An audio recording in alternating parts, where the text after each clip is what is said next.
Bismillahirrahmanirrahim. Assalamualaikum warahmatullahi wabarakatuh. Innal hamdalillah nahmadu wa nasta'in wa nastaghfiru wa na'udzu billahi min shururi anfusina wa min sayyiati a'malina. May yahdihillahu fala mudhillalah wa may yudlil fala hadiyalah.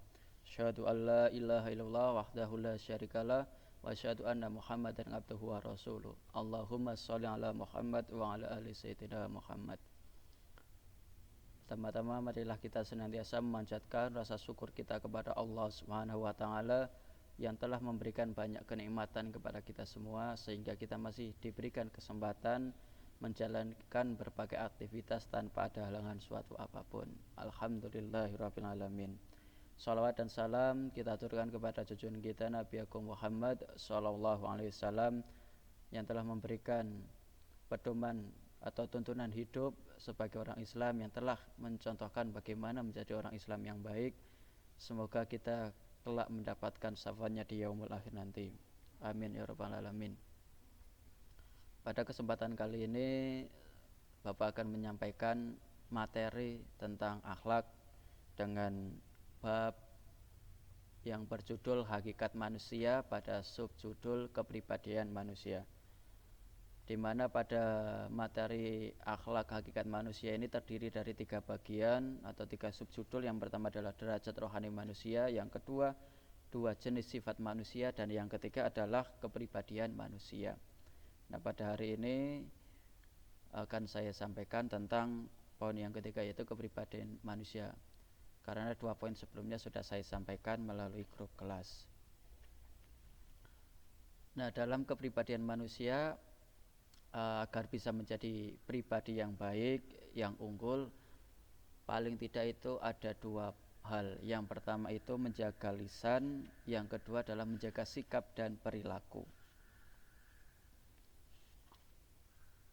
Nah, ini juga yang nanti akan menjadi poin atau pembahasan kita. Nanti kita akan kulas, kita akan pelajari bagaimana Islam mengajarkan tentang menjaga lisan, bagaimana Islam mengajarkan sikap dan perilaku.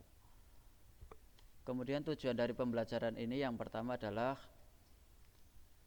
memahami kebutuhan jasmani dan rohani manusia, yang kedua mempunyai kepribadian yang unggul, yang baik dan unggul dengan menjaga lisan, menguasai dan mengendalikan diri, dan memiliki sifat rendah hati.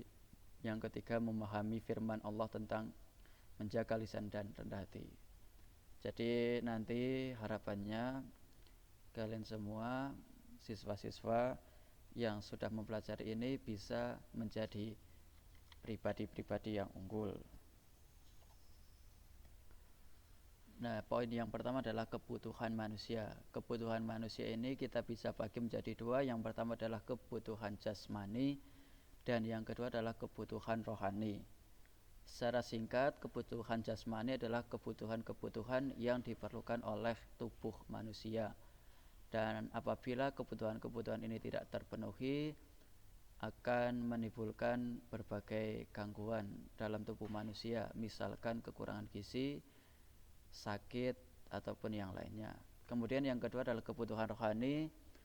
Ini adalah berkaitan dengan jiwa, psikologi, ketenangan batin, dan juga yang lainnya. Nah, untuk kebutuhan jasmani ada banyak kebutuhan yang harus kita penuhi. Sebagai contoh di sini ada sandang pangan. Sandang itu adalah pakaian, pangan itu makanan. Tempat berlindung bisa juga disebut sebagai rumah.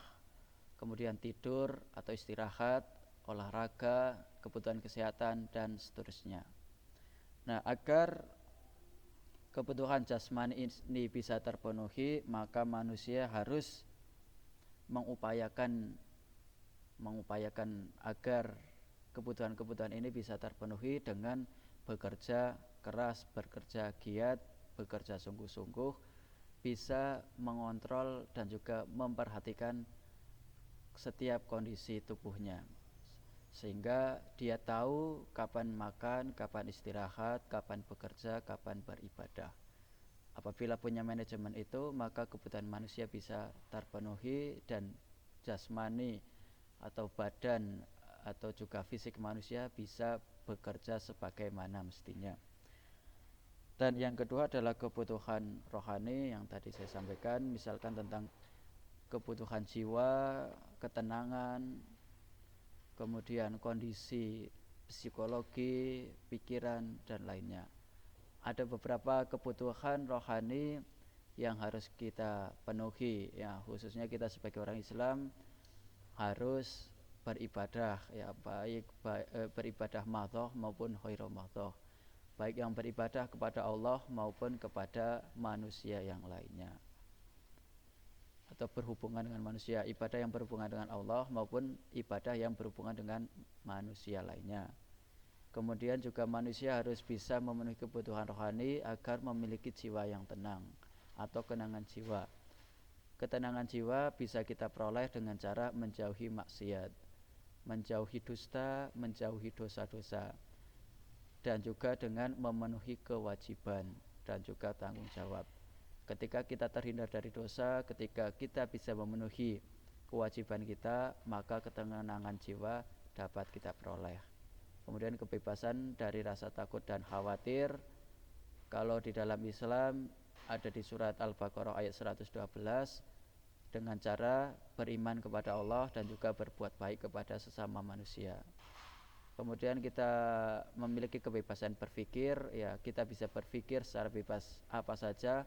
Yang penting adalah kita bisa mempertanggungjawabkan apa yang kita pikirkan dan siap menerima setiap resiko dari apa yang kita utarakan.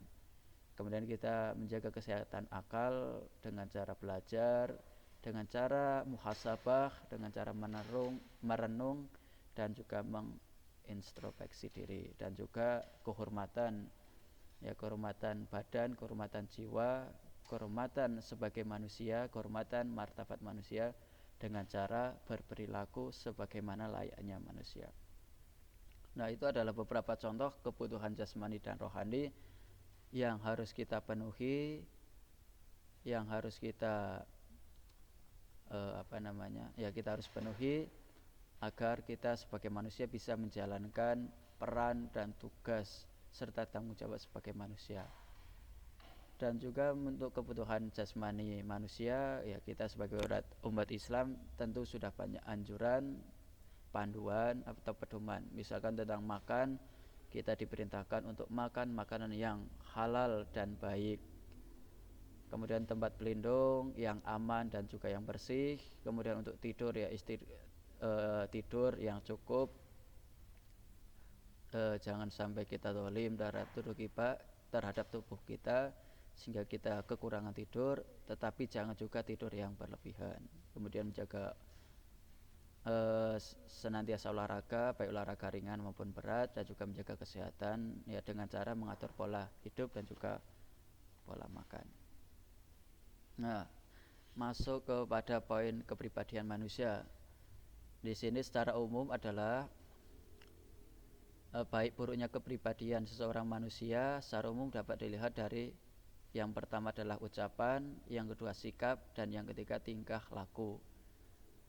Sehingga agar kita bisa menjadi pribadi manusia yang unggul, maka harus bisa dan berusaha untuk membiasakan diri untuk mengendalikan lisan dan perbuatan kita, karena perbuatan itu sangat penting. Jadi harus membiasakan diri mengendalikan lisan dan perbuatan, karena itu hal yang amat penting bagi kita sebagai seorang manusia, sebagai seorang yang beriman kepada Allah, sebagai umat Islam, dan juga sebagai makhluk sosial. Nah, ini juga masuk ke dalam salah satu life skill atau kemampuan dalam kehidupan kita yang harus kita jaga, yang harus kita bentuk mulai dari sekarang, mulai dari kecil dan mulai dari hal-hal yang sering kita lakukan. Contohnya adalah membiasakan berkata yang baik, membiasakan diri untuk sopan santun kepada siapa saja, terlebih kepada kedua orang tua dan juga kepada guru. Kemudian juga ada peribahasa Jawa yang sangat terkenal, yang sangat populer, yaitu ajining diri saka lati, ajining raka saka busana. Ini karya dari Sucipto Adimanyu dalam buku Babat Tanah Jawa. Ajining diri saka lati, ajining raka saka busana. Ini bisa diartikan yang pertama ajining diri saka lati, artinya bahwa seseorang dapat dihargai dan dihormati berdasarkan ucapannya atau perkataannya, atau harga diri seseorang dari lidahnya atau omongannya. Pepatah yang lain juga mengatakan mulutmu adalah harimaumu. Untuk zaman sekarang, zaman digital adalah jari-jarimu adalah harimaumu. Banyak orang yang bisa sukses melalui perkataan, melalui ucapannya. Banyak juga orang yang hina, orang yang masuk penjara, orang yang mati gara-gara perkataan yang tidak baik. Maka dari itu kita harus bisa menjadi manusia-manusia yang memiliki kebiasaan berucap atau bertutur kata yang baik. Yang kedua adalah ajining raka saka busana, artinya harga diri badan dari pakaian. Seseorang akan berharga artinya harga diri badan dari pakaian. Seseorang akan berharga jika dilihat dari penampilan atau busana yang orang itu pakai. Tentu saja di dalam Islam ada pedomannya. Pedomannya itu tidak ditentukan merek dan jenis bajunya seperti apa, tetapi yang paling penting adalah bisa menutup aurat, tidak tembus pandang, kemudian tidak menunjukkan lekuk tubuhnya. Nah, tujuannya tentu saja adalah untuk menjaga diri dari orang-orang yang tidak bertanggung jawab. Nah, kemudian juga tentang ajining diri saka lati, bahwa orang yang berilmu pasti setiap ucapannya adalah selalu dipikirkan. Setiap ucapannya pasti akan berusaha untuk berkata yang baik dan juga bermakna, akan menghindari kata-kata yang tidak bermakna, senantiasa berusaha dan membiasakan diri untuk berkata yang benar atau berkata yang jujur. Jadi orang yang berilmu, orang yang beriman tidak akan mengatakan sesuatu yang tidak benar atau berdusta ataupun berbohong.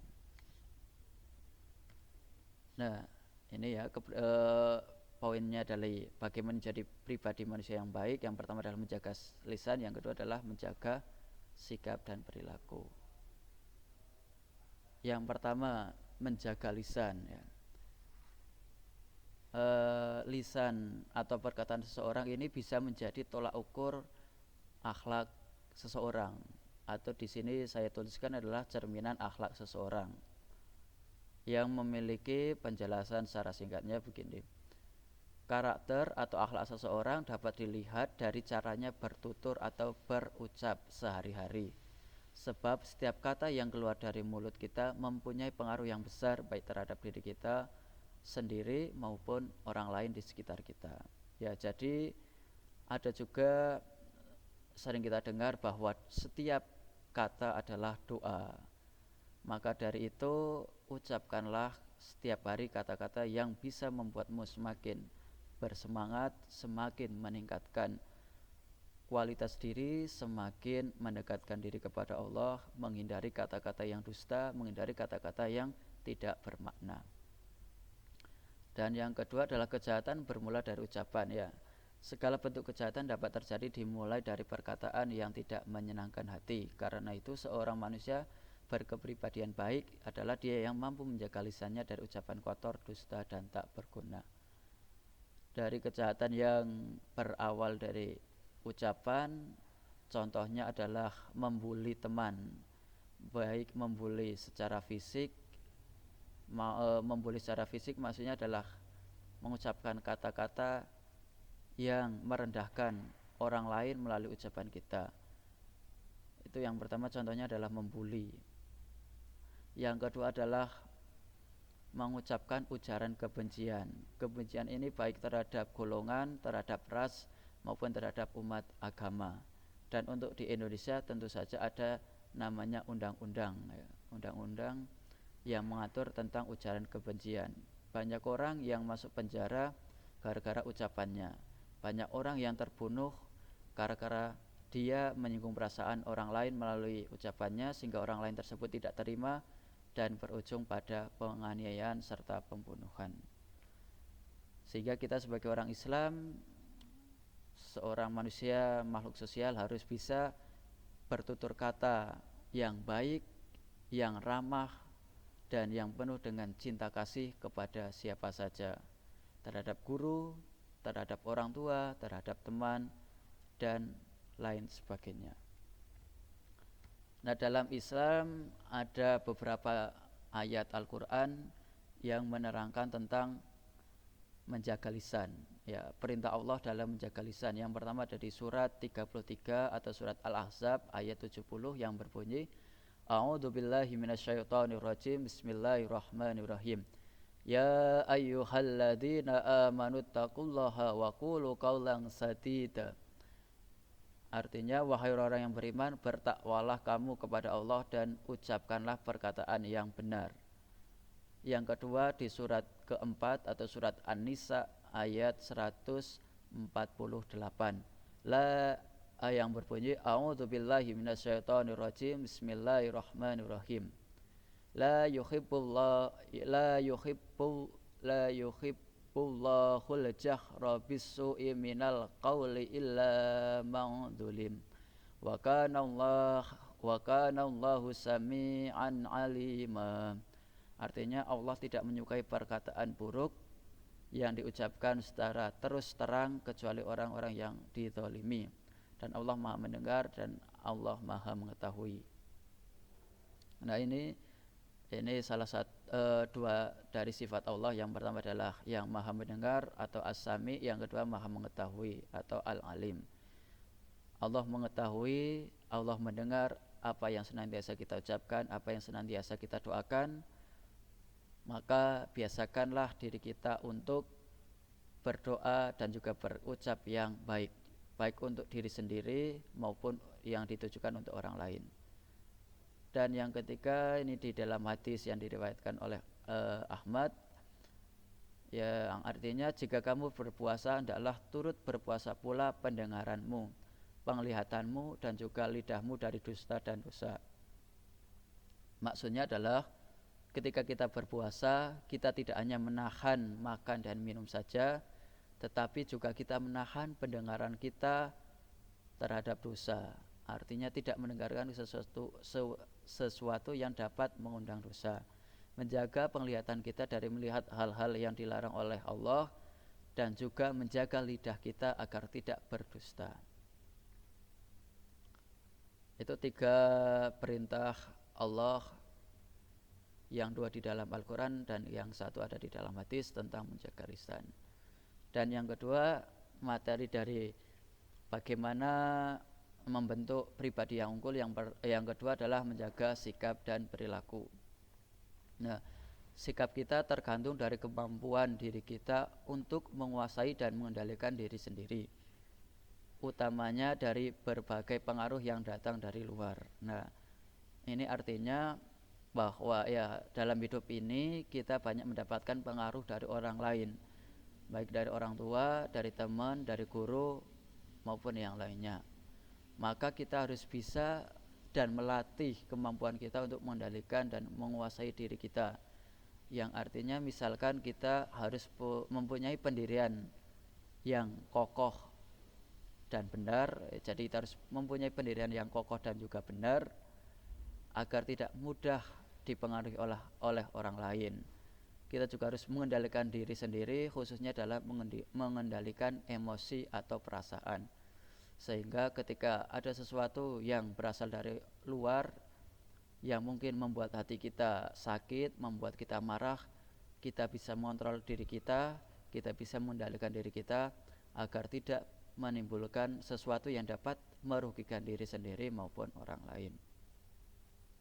Bagaimana sikap dan perilakunya? Di sini dicontohkan, misalkan di surat ke-25, surat Al-Furqan ayat ke-63 yang berbunyi, wa ibadur rahmanil ladzina yamshuna 'alal ardi hauna wa idza khatabahumul jahiluna qalu salama. Artinya, adapun hamba-hamba Tuhan yang Maha Pengasih itu adalah orang-orang yang berjalan di di bumi dengan rendah hati, dan apabila orang-orang bodoh menyapa mereka dengan kata-kata yang menghina, mereka mengucap salam atau damai.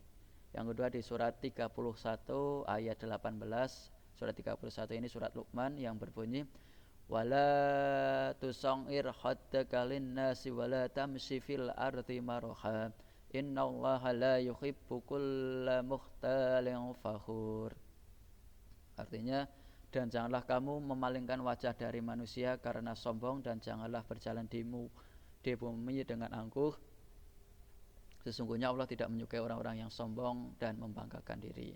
Nah, ini beberapa poin yang harus kita catat, yang harus kita tekankan. Yang pertama adalah kita harus mempunyai rendah hati. Rendah hati ini berbeda dengan rendah diri ya. Rendah diri itu artinya minder, tapi kalau rendah hati artinya ya kita bisa menjaga hati kita agar tidak sombong. Meskipun kita pintar ataupun pandai, tetapi kita tidak menganggap atau merendahkan orang lain yang belum pandai. Meskipun kita misalkan kaya, maka kita tidak merendahkan orang-orang yang tidak kaya. Misalkan kita rajin belajar, rajin beribadah, rajin ngaji, maka kita tidak merendahkan atau tidak menghina orang lain yang tidak ngaji, yang tidak rajin belajar. Tetapi yang perlu kita lakukan adalah senantiasa untuk mengingatkannya dalam hal kebaikan. Yang kedua adalah kita dilarang untuk sombong. Ya, contoh sombong itu adalah memalingkan wajah dari manusia, atau bahasa lainnya itu membuang muka. Jadi ketika kita bertemu dengan orang lain, siapapun dia, maka kita berusaha untuk menampilkan wajah yang sebaik-baik kita. Artinya kita berusaha untuk menyapanya dengan wajah yang cerah, wajah yang senyum. Jangan sampai kita memalingkan wajah kita karena sombong. Nah, dari penjelasan-penjelasan yang sudah Bapak sampaikan, yang sudah saya sampaikan, yang berdasarkan ada penjelasan, kemudian contoh, bentuk-bentuknya bagaimana, dan juga dalil-dalilnya, maka kita sebagai orang Islam, sebagai manusia, sebagai makhluk sosial, harus menjaga lisan atau ucapan kita dengan ucapan yang benar dan tidak menyakiti orang lain karena ucapan kita. Maksudnya kita harus menjaga lisan kita, kemudian lisan atau ucapan kita dengan ucapan yang benar dan tidak menyakiti orang lain melalui ucapan kita. Kita berusaha berkata yang sopan sebisa kita, berusaha berkata yang selembut yang bisa kita, belajar bagaimana bertutur kata yang baik. Artinya misalkan contohnya ketika kita dapat rezeki, dapat kebaikan, kita berucap atau mengucapkan tahmid, alhamdulillah. Ketika kita meminta tolong, meminta bantuan, maka ucapkanlah dengan diawali dengan minta tolong. Kemudian ketika kita melakukan kesalahan, maka membiasakan lisan kita untuk berucap mohon maaf. Ketika kita sudah dibantu oleh orang lain, maka ucapkanlah terima kasih. Ketika kita menyapa orang lain, kita disunahkan untuk mengucapkan salam. Assalamualaikum warahmatullahi wabarakatuh. Ketika kita menggunakan sosial media, awalilah dengan perkataan yang baik, contohnya dengan salam ataupun menyapa. Kemudian kita harus rendah hati maksud saya, kemudian menghormati orang lain dan menghargai pendapat orang lain, agar kita dapat menyesuaikan, dan juga kita harus bisa menyesuaikan diri dengan suasana dan keadaan dengan penuh pengertian. Dan juga kita jangan meremehkan perbuatan baik sekecil apapun, meskipun sekedar menyambut kawan atau teman dengan muka yang manis. Oke, itu materi tentang bagaimana bagaimana membentuk pribadi yang unggul, melalui lisan dan juga sikap serta perilaku kita. Saya ulangi sedikit, untuk materinya adalah menjaga lisan dengan cara berkata yang benar, sesuai dengan keadaan, sesuai dengan fakta, sesuai dengan kejadian yang sebenarnya. Tidak berdusta, tidak berbohong. Ucapkanlah dengan ramah, dengan lemah lembut, dengan sopan santun. Yang kedua, menjaga sikap. Contohnya adalah tadi, yaitu rendah hati atau tidak sombong, tidak angkuh atas apa yang kita miliki, tidak sombong terhadap prestasi yang kita miliki, tidak sombong dengan keadaan, status sosial ataupun keadaan kita. Tetapi kita harus rendah diri, rendah hati, maksud saya rendah hati, dan senantiasa menghormati orang lain. Terima kasih, semoga bermanfaat. Jika ada salah kata, saya mohon maaf.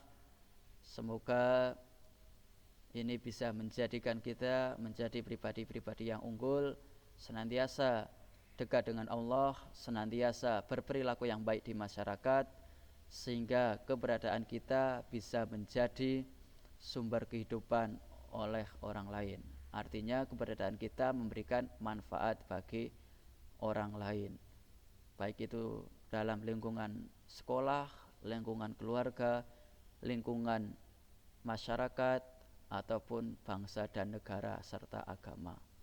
Terima kasih. Wassalamualaikum warahmatullahi wabarakatuh.